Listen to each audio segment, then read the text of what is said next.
Hello বন্ধুরা, আজ আপনাদেরকে দেখাবো কিভাবে ছোট মাছের এরকম সুস্বাদু একটি সালাদ তৈরি করা যায়। ছোট মাছের সালাদ তৈরি করার জন্য প্রথমে আমরা ভালো করে মাছগুলোকে ধুয়ে নেব। মাছগুলো ধোয়া হয়ে গেলে তারপর মাছের মধ্যে একে একে লবণ, পরিমাণ মতো লবণ, হলুদ গুঁড়ো, মরিচ গুঁড়ো দিয়ে একটু আদা রসুন দিয়ে ভালো করে মাছগুলো মেখে নেব।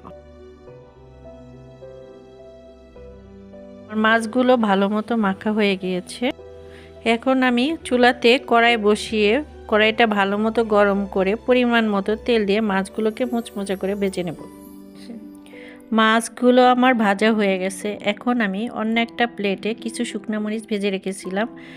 ভাজা শুকনো মরিচের সাথে কাঁচা পেঁয়াজ, ধনেপাতা, লবণ দিয়ে ভালো করে মাখিয়ে নিচ্ছি।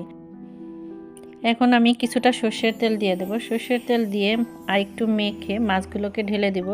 সর্ষের তেল দিয়ে মেখে পেঁয়াজ মরিচগুলো ভালো করে আরেকবার একটু মেখে নেব। তার মধ্যে ভেজে রাখা মাছগুলো মিলিয়ে দেব। মিলানো হয়ে গেলেই তৈরি হয়ে গেল সুস্বাদু রেসিপি ছোট মাছের সালাদ।